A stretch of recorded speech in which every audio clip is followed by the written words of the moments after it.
En France, une femme meurt tous les 3 jours sous les coups de son conjoint. Et au sein de la communauté juive, comme ailleurs, il est crucial de briser les tabous et d'agir face aux violences conjugales. Puisque oui, ça touche aussi des personnes de la communauté. Depuis 2007, l'association Noah, osez le dire, créée par la coopération féminine et la Viso, est un pilier d'écoute, justement, d'aide et d'orientation pour celles qui subissent l'inacceptable. À sa tête, Karen Fredge, présidente engagée qui mène une lutte inlassable pour que chaque femme retrouve sa voix et sa liberté. Karen Fredge, bonjour. Bonjour.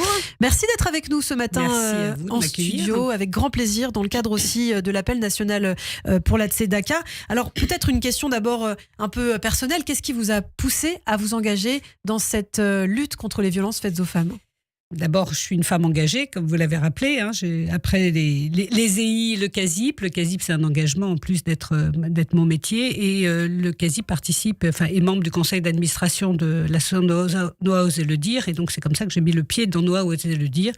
L'engagement pour des femmes qu'on n'entend pas. L'engagement pour montrer dans la communauté que ce combat doit être mené par la communauté, parce que nous avons encore beaucoup de tabous là-dessus. Il y a encore certaines personnes qui pensent que ça n'arrive pas dans notre communauté. Et donc, il y a tout à reprendre. L'éducation à la sexualité, qui est très, très peu abordée dans nos écoles. Tout ça fait qu'effectivement, il y a un long chemin à parcourir et j'ai envie de le mener. C'est vrai. Noah qui s'adresse spécifiquement donc aux femmes de la communauté juive, parce que vous l'avez dit, ça touche finalement tout le monde, qu'on soit juif ou pas. C'est important de dire que ça a pris beaucoup de temps. Vous m'aviez dit en off hier que ça avait pris 14 ans, je crois, pour que le tabou soit brisé. Oui, Noah a été créé à l'initiative de Evelyne Berdugo, que tout le monde connaît, puis d'autres femmes, la COPE, la Viso. Et il a fallu 14 ans pour qu'on accepte de reconnaître dans la communauté juive qu'effectivement, il y a des violences qui existent envers les femmes, des violences conjugales. Ça a mis 14 ans, c'est énorme. Mais au moins c'est fait, mais voilà. Ça a pris beaucoup de temps, effectivement. Et vous avez lancé donc une plateforme d'écoute. Alors, ce qu'il faut dire, que c'est une plateforme différente du 3919, la ligne d'écoute nationale qu'on connaît justement pour les femmes victimes de violences. Alors, bien sûr, la ligne d'écoute 3919 est disponible pour tout le monde, et c'est important de le rappeler. La ligne d'écoute Noah, elle est particulière parce que les écoutantes sont formées pour écouter des femmes juives qui n'oseraient pas appeler au 3919, qui ne veulent pas raconter leurs histoires, qui pensent que leur histoire ne soit pas comprise, parce que des fois, la question du chidour, la question de la nida, tout ça, effectivement, ce sont des notions qui sont spécifiques à la communauté juive. Donc, les écoutantes sont formées à l'écoute, bien sûr, mais aussi à la compréhension du judaïsme et des pratiques juives qui s'imposent aux femmes qui le souhaitent. Effectivement, donc des bénévoles qui peuvent réagir à des situations complexes. Comment identifier finalement les premiers signes de violence? Si là, maintenant, une auditrice nous écoute et malheureusement, croit être victime de violence, comment identifier les premiers signes? Alors, les violences faites aux femmes, elles répondent effectivement à une stratégie des agresseurs. C'est pas la stratégie, elle passe par plusieurs phases. Il y a évidemment la première chose, c'est isoler la personne. Alors ça, c'est oui, cette copine, tu trouves pas qu'elle est envahissante? Je trouve qu'elle te donne des mauvais conseils. Donc c'est toujours pour le bien de la personne, toujours en bon conseil. Donc on essaye d'isoler. On voit plus ses amis, on voit moins sa famille, parce qu'on trouve que quand même la mère, elle vient souvent, et ça perturbe le couple. Donc, pour son bien, évidemment, il vaut mieux qu'elle ne la voie pas trop. Donc, ça commence par l'isolement. Puis, il y a aussi des phases de dévalorisation. C'est pas bien ce que tu fais. Un des appels qu'on a reçus récemment, c'était mais tu fais pas bien le ménage. Tu fais pas bien. Alors ça fait sourire, effectivement. Oui, mais c'est tragique. Pour des femmes comme nous, mais c'est effectivement tragique. Tu fais pas bien le ménage, ou t'as vu, tu comprends pas tel truc. Donc la dévalorisation des femmes. Ensuite, et ce qui se passe, et dans cette histoire de cette femme à qui on reprochait de faire le ménage et de pas bien faire les choses, comme elle n'avait pas fait d'études et que son conjoint, en fait, elle faisait des études brillantes, elle se disait non, mais c'est lui qui a raison. Il est beaucoup plus brillant que moi. Et donc, c'est la dévalorisation de la personne. Je suis nulle, je sais même pas faire le ménage, alors que normalement tout le monde sait faire le ménage, ou je sais pas bien faire cuire ceci, ou je m'occupe pas bien des enfants. Ce sont des violences psychologiques, en fait. Ce sont des violences psychologiques. Et ensuite, Tout ça, en fait, instaure. Alors, c'est pas chronologique, hein, tout ce que je dis, évidemment. Tous ces paramètres interviennent. Ça instaure un climat de peur. Et la peur de son conjoint, la peur de perdre ses enfants si on décide de se séparer. Ça, c'est un autre problème justement qu'on va aborder.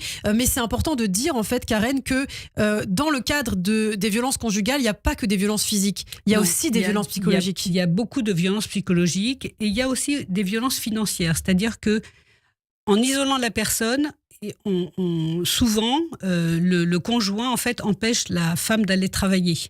Et du coup, elle est à la merci de son époux, puisqu'elle n'a pas de revenus. Et donc, il y a aussi des violences financières. Et donc, on précipite la personne sur une précarité financière. Elle ne peut rien faire. Elle est obligée de demander à son mari de l'argent pour aller faire les courses. Voilà, donc c'est cette situation. Et les violences psychologiques, effectivement, c'est une forme de violence conjugale et il ne faut pas le minimiser. Ça intervient extrêmement souvent. Alors, certaines femmes, vous l'avez dit, ont peur de perdre leurs enfants, leur logement aussi, si elles décident de se séparer, si elles décident de divorcer. Comment les rassurer justement sur ce point-là, surtout pour les femmes qui n'ont pas forcément d'emploi? Il y a beaucoup de femmes qui se disent « moi, je ne travaille pas, donc j'ai aucune chance d'avoir mes enfants. Mon mari travaille, ou il gagne plus d'argent que moi, il est plus fort que moi ne sais pas me défendre, donc j'y arriverai pas. » Alors, il n'y a pas de règle, d'accord ? Il n'y a pas une règle qui dit que si le conjoint qui a le plus de revenus financiers va avoir la garde des enfants. Ça ne marche pas comme ça. Le juge va prononcer une mesure qui dépend de la situation et qui va être pour le bien de l'enfant. Et c'est ça sa priorité, pour protéger l'enfant. Donc vraiment, il ne faut pas se dire « je ne fais rien parce que de toute façon, on va m'enlever mes enfants et je ne vais plus les voir ». Il faut vraiment se renseigner. Chaque cas, je ne vais pas dire chaque cas est un cas particulier et vraiment, ça serait pas bien de donner des indications très précises, mais il faut se renseigner parce qu'il n'y a pas d'évidence que dans 90% ou 95% des cas, je ne sais plus, la garde est donnée à la maman. D'accord, mais il faut se renseigner, il n'y a pas d'automatisme. Alors on a aussi tendance à penser que les violences arrivent que dans un cadre familier toujours égal, c'est-à-dire des familles qui n'ont pas forcément les moyens, mais en fait ce qu'il faut dire c'est que ça touche tous les milieux sociaux et économiques, hein, Karen. Oui. Quels sont les profils justement qui font appel à vous ? Malheureusement, la perversité n'a pas de barrière sociale, donc l'agressivité d'un conjoint, c'est un problème effectivement qu'on soit riche, qu'on soit pauvre, et c'est un problème de psychologique du conjoint et qui n'est pas lié aux revenus que l'on a ou à la situation sociale. Ce qui est compliqué, c'est quand on a effectivement affaire à un agresseur qui est bien installé,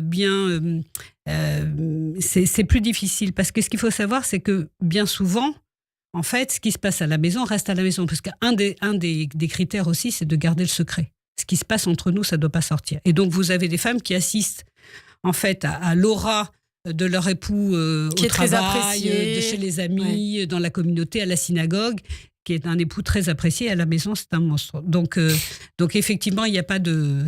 Il n'y a pas de barrière sociale, enfin, il n'y a pas de...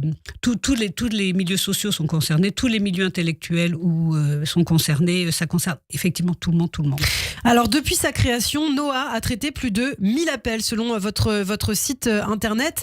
C'est quel genre de profil qui vous appelle ? Ce sont des femmes jeunes, des femmes moins jeunes ? D'ailleurs, est-ce que ce sont souvent ça peut être un tiers qui appelle aussi ? Oui, alors ce sont plutôt des femmes jeunes, parce qu'en fait, la présence en fait, si vous voulez, un des déclencheurs, c'est quand on comprend que la situation de violence à la maison va avoir un impact sur les enfants.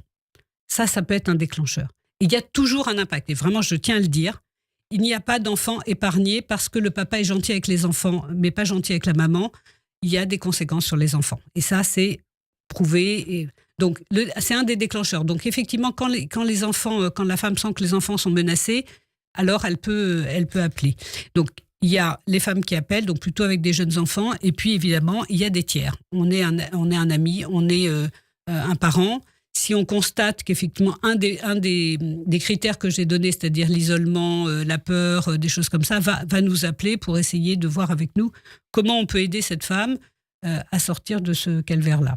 Comment ça se passe après la suite, justement? Est-ce que vous avez, vous, par exemple, Karen, une histoire particulière, une personne en particulier qui vous a touché, qui a réussi à sortir de ce cycle de la violence, comme on dit? Alors, je veux rappeler ce que fait Noah. Donc Noah, c'est une ligne d'écoute, d'accord, et d'orientation. C'est-à-dire qu'autour de Noah, il y a un écosystème qui est le CASIP pour l'action sociale, l'OSE qui travaille aussi sur la protection des enfants, l'association AVIF qui fait de la protection juridique et de l'information juridique, et d'autres organismes, des rabbins aussi, qui sont avec nous pour nous aider sur le volet religieux. Et donc, en fait, le travail de Noah, c'est une fois qu'on a réussi à travailler avec la personne, c'est de l'orienter vers une des associations qui va pouvoir aider à s'en sortir. Donc oui, on a eu des réussites, mais Noah n'assure pas le suivi des personnes. Il faut quand même rappeler que Noah est une ligne d'écoute anonyme, d'accord ? Et donc une personne qui souhaite rester anonyme, elle peut rester anonyme. Donc ça va être compliqué de faire le suivi. Mais nous allons l'orienter vers ces associations qui va prendre en charge effectivement le problème financier, de protection d'enfance, juridique, etc., etc. On a des histoires qui effectivement se terminent bien. Je sais pas, parce que c'est un long traumatisme, et donc il y a tout un parcours. Je veux quand même dire aussi que on nous appelle, la moyenne, c'est à peu près 7 tentatives pour finalement réussir à sortir. Ah oui, quand même. C'est très long. Et parfois, les personnes restent 20 ans avant de pouvoir rester. Donc, c'est très, très long. Donc, il y a des histoires, mais elles sont longues. On l'a vu avec Jacqueline Sauvage, notamment. Voilà, elles sont très longues, les histoires. Et donc, voilà. Donc, mais ce qui est important, c'est vraiment la prise de conscience. Les femmes ne savent pas qu'elles sont victimes de violences. L'éducation qui est donnée aux femmes et aux garçons ne leur permettent pas d'identifier qu'on est dans une relation qui est hors norme. C'est ça. C'est parce que beaucoup pensent qu'il n'y a que des violences physiques, alors qu'en fait, la violence passe aussi par la violence psychologique. La violence psychologique est une violence qui est très destructrice. Alors, Karen Fredge, on parle évidemment de lutte contre les violences faites aux femmes. Qu'est-ce que vous diriez aujourd'hui à une femme qui hésite encore à appeler très rapidement ? Je dirais appeler au moindre signe. Au pire, vous appelez pour rien et on va vous rassurer sur tout va bien. Mais appelez dès que vous pensez qu'il y a quelque chose qui est déséquilibré dans la relation. C'est ça votre critère. Appelez au numéro. De toute façon, voilà, vous appelez, vous êtes anonyme, on va vous informer et on va vous conseiller. Et comme ça, vous pourrez effectivement entamer quelque chose pour pouvoir sortir de ce cycle infernal, et surtout que ça n'aille pas plus loin. Eh bien, on va donner le numéro si vous vous sentez concerné, ou si dans votre entourage vous pensez avoir quelqu'un qui subit des violences, malheureusement. Prenez des notes, les amis. 01 47 07 39 55, 01 47 07 39 55. Et il y a aussi l'appel, le numéro d'écoute national 39 19. Vous pouvez appeler aussi le 39 19 qui est disponible toute la semaine. Plateforme d'écoute de Noah, osez le dire, spécifiquement du lundi au jeudi de 10h à 16h. Merci beaucoup. Merci Karen beaucoup, Fredge d'avoir été avec nous. Participé à faire prendre conscience de ce sujet qui touche beaucoup de femmes de notre communauté. Merci beaucoup Karen, à très bientôt. À bientôt.